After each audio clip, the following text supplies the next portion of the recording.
So been trying to take a nap for the past 10 minutes and Spirit keeps sending me shit. So I am going to give you the download that I received, right?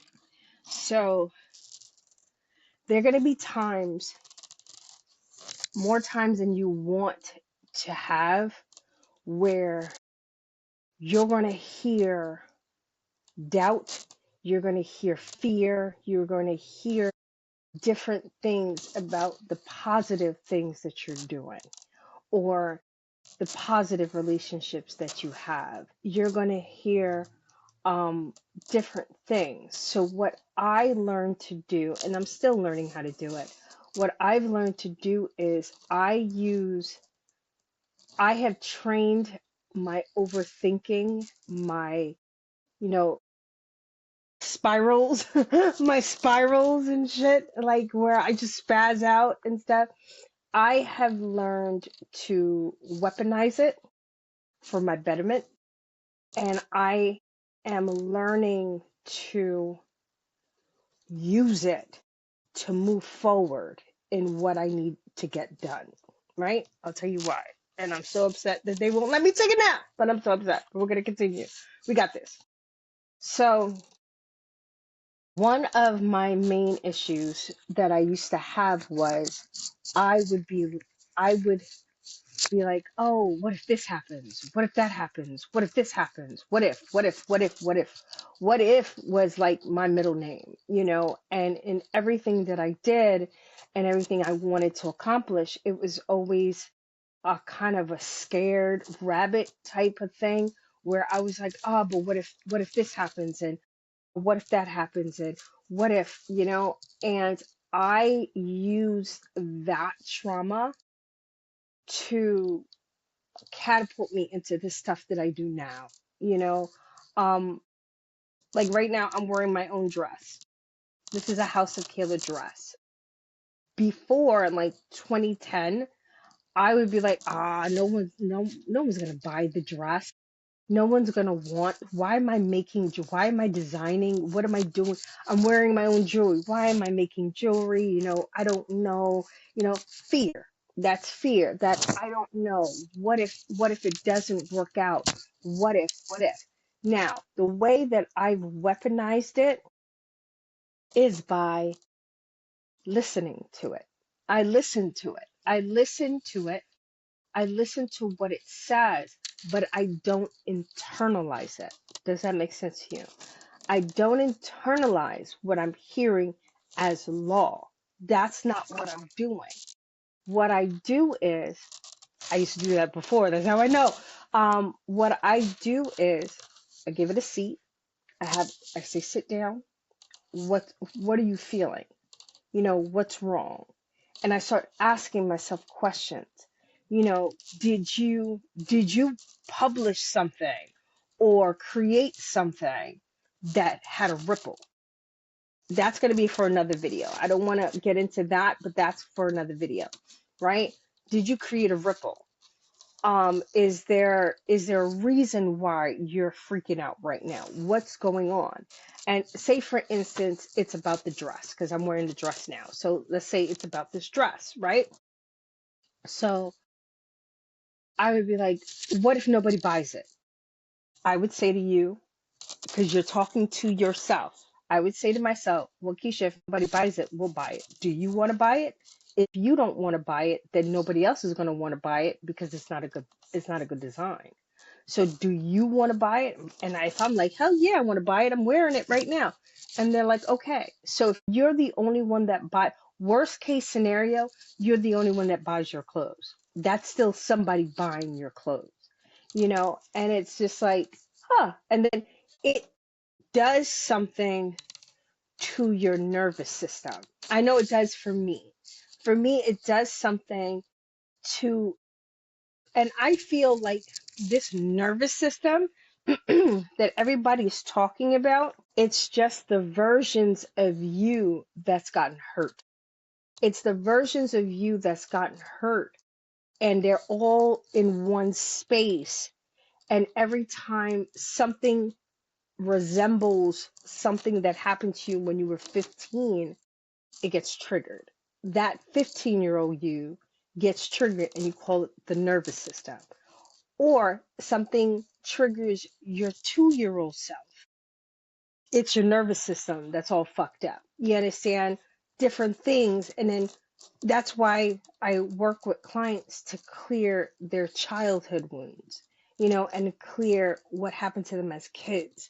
Because you have to go back, because your past selves, especially the ones that had trauma, we've all had something happen to someone at some point, and it's like your body remembers it.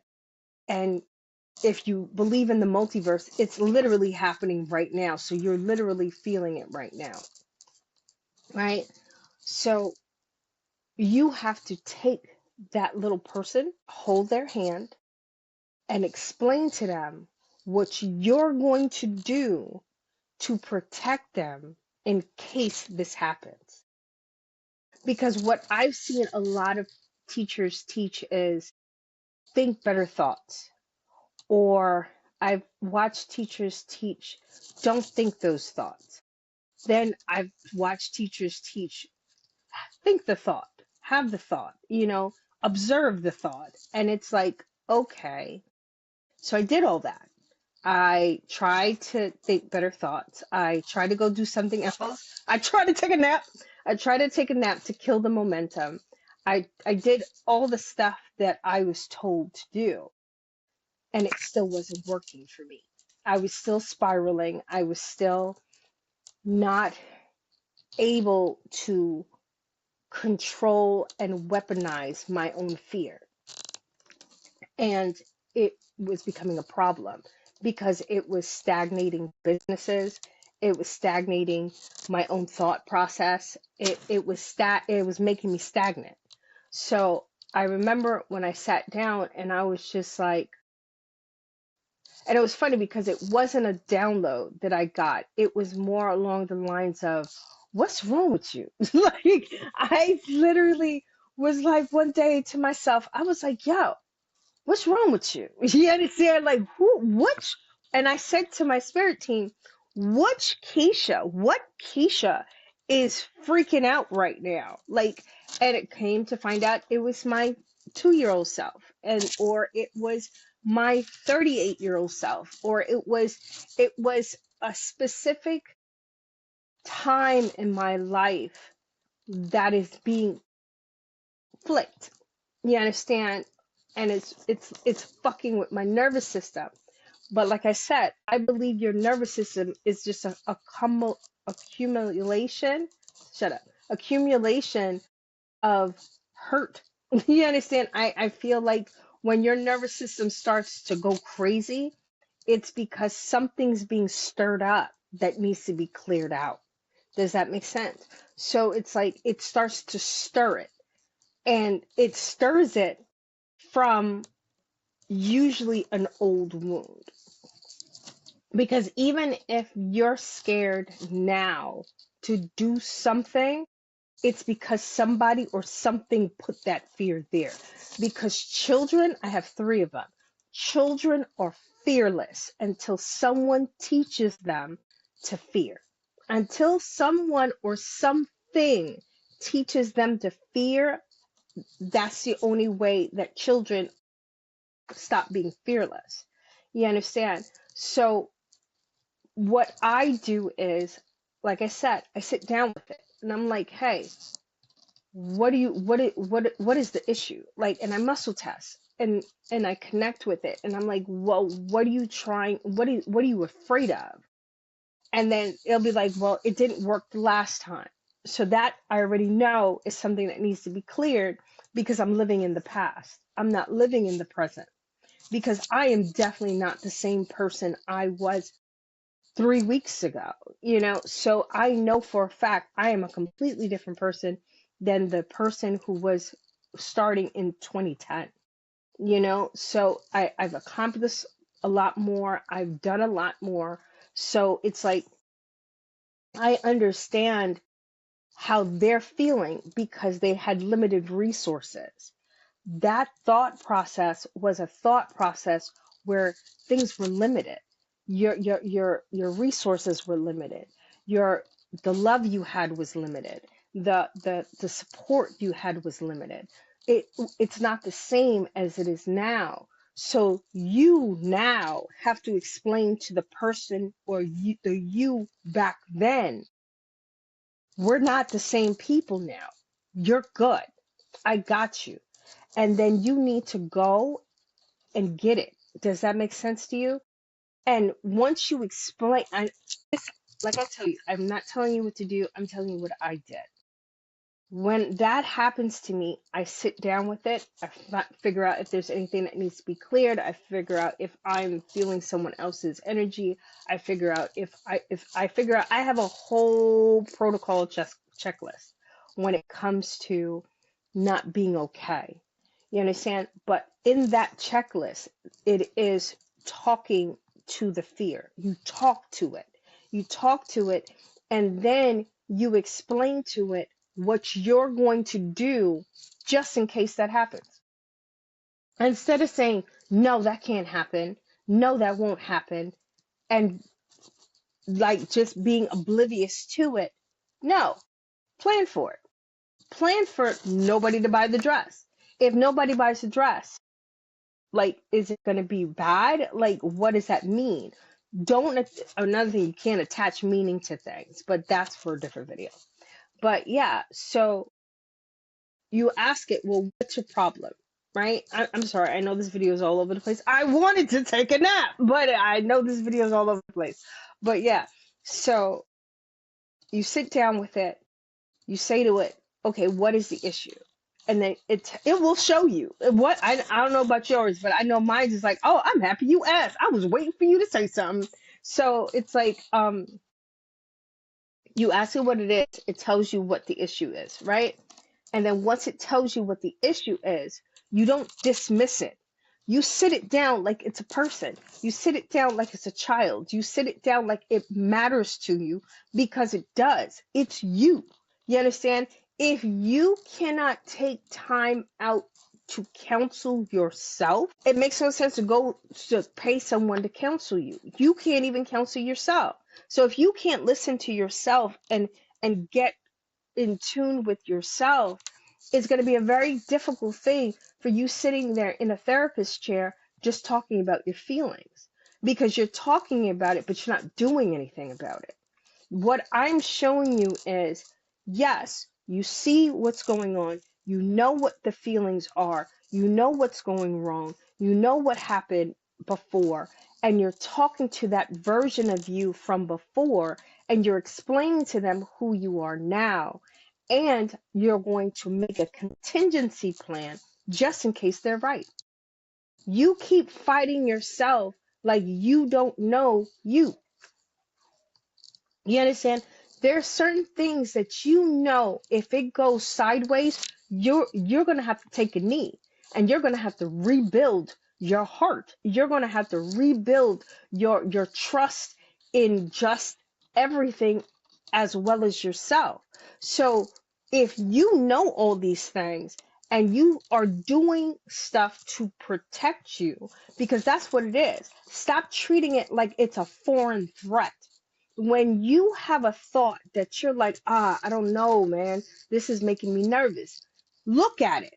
Don't be like, just stop acting like that. You're just throwing bad stuff in the air. No, you are a captain of your own ship, and you need to seek counsel, and you need to make sure that you listen to the person that is in your head, or your shadow, or your ego, or whatever is trying to protect you. It is not trying to harm you, because it's a self-sustaining thing. Its only job is to keep you alive. So if they feel that you're under threat or under any type of thing, it's going to buck and shut the fuck down. Does that make sense? And the only way you can restart it or open it up is by listening to what it has to say and coming together with it and making a plan just in case they are right. Because if you have, it doesn't even have to be a concrete plan. If you have a sort of a plan, if things don't go quite right, you be like, okay, if it doesn't happen, we're still going to be okay. We're still going to travel the world. We're still going to love life. We're still going to have a great time.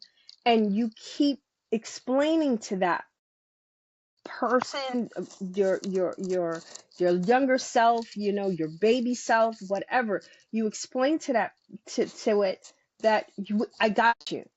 You understand? No matter what happens, I got us. And then once you're gonna see, the thing is, I'm not even gonna tell you what you're gonna see. Try it and tell me. Like, these are just theories. Remember, all these people had books and theories and all this stuff. That's what that's what we're telling you. We're telling you theories. I'm not here to be your healer. I'm here to teach you how to be your own healer and how to help yourself. It's called self-help for a reason. You understand? And it's like, yes, I listen to the TikToks. I listen to the YouTube videos and all that, and I read the books, but I applied what I was learning and I was reading, you know, so that I can come up with my own technique that worked for me. I'm giving you a blueprint. You can change the blueprint as long as you don't change the blueprint so much that it doesn't work. Does that make sense? Just go with the original blueprint, sit it down, ask it, what's wrong, right? What's the matter? You can even put it in the chat. Honestly, put it in the chat and I'll ask it, what's wrong? Like, what's the matter? Which age is this? Which age is it coming from? You muscle test and you ask, what age is it coming from? Is it something that happened to me when I was a child? Is it something that happened to me when I was an adult? Why am I so fearful about this? And then once you find out why you're fearful about it, listen to it. And then more times than not, it's going to be like, well, it didn't work the last time. The last time we were really hurt, the last time we had to rebuild, we had to restructure our heart, we had to mend it, and I don't want to go through that again. And you will hear yourself say that to yourself. I don't want to go through this again. I don't want to go through having to understand why it happened. I don't want to have to understand any of that stuff. So that once you let it speak, then you go, okay, what can we do to make you survive it if it does happen? How can we prepare for it? Because if you're prepared for anything, and when you prepare for stuff, you can do pretty much anything if you're prepared for it. So I know this helped because it kept me from taking a nap, so it better have helped. I love you guys. I will always chalk my naps to help you guys out. I know this was for someone specific. Shut up, I have a problem with my S's. For someone specific, um, because it wouldn't let me sleep. So I love you guys. Stay blessed. Deuces, and I'm out.